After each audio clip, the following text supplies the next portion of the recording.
थोड्याच वेळात सीजेपीची सरकारच्या शिष्टमंडळासोबत चर्चा. केवळ आश्वासनं नकोत, मागण्या मान्य करा.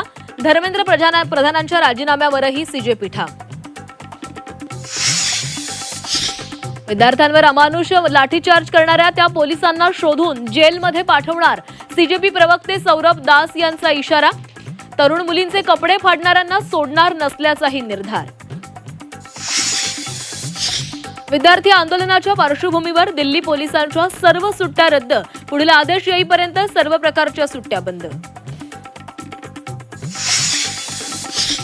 सोनम वांगचुक यांनी अखेर उपोषण सोडलं. केंद्रीय मंत्री जे.पी. नड्डा, जितेंद्र सिंह यांच्या उपस्थितीमध्ये 26व्या दिवशी उपोषण मागे. तब्येतीची काळजी घेण्याचं मोदींचं आवाहन. सोनम वांगचुक यांनी जंतर मंतरवर येऊन उपोषण सोडायला हवं होतं. मध्यरात्री उपोषण सोडायची काय गरज होती? खासदार संजय राऊतांचा सवाल. तर विद्यार्थ्यांचं आंदोलन सुरूच राहणार असल्याचा विश्वास. पेपरफुटीवर कठोर कायदा आणणार. आज केंद्रीय मंत्रिमंडळाच्या बैठकीमध्ये चर्चा करणार. पुढच्या आठवड्यात विधेयक संसदेमध्ये मांडणार. पंतप्रधान मोदींचा व्हिडिओ संदेश.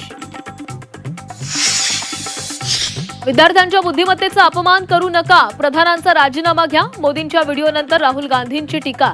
तर रात्री उशिरा एकतर्फी मन की बात करायची नसते. खरगेंचाही मोदींना टोला. मुंबईतील आंदोलनामध्ये तरुणीसोबत गैरवर्तन. शिवाजी पार्कमधील व्हिडिओ सोशल मीडियावर पोस्ट करत विरोधकांची टीका. तर मुंबई पोलिसांनी आरोप फेटाळले.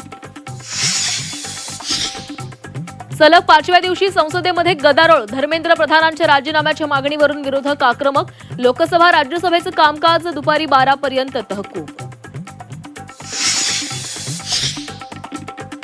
खासदार संजय राऊत राज ठाकरेंच्या शिवतीर्थ निवासस्थानी उद्याच्या मुंबईतील मोर्चाबाबत चर्चा करणार. तरुण मुलांची डोकी फुटताना पाहून कुणाला आनंद होत असेल तर आपला समाज दुर्धर आजारी पडलाय. अभिनेता समीर चौगुलेकडून तीव्र संताप व्यक्त. विद्यार्थ्यांवरील लाठीचार्जच्या घटनेचाही निषेध. नीट यूजी पेपरफुटी प्रकरणी सीबीआयला धक्का. मुख्य आरोपी संजीव मुखिया विरुद्ध पुरावाच नाही. प्रश्नपत्रिका चोरी आणि वितरणात सहभाग असल्याचा पुरावा नसल्याचं उघड. गुजरातमध्ये पुरात अडकलेल्या महाराष्ट्रातील 35 पर्यटकांची सुटका. औरंगा नदीच्या पुरात अडकली पर्यटकांची बस. बचाव कार्यासाठी हेलिकॉप्टरची मदत.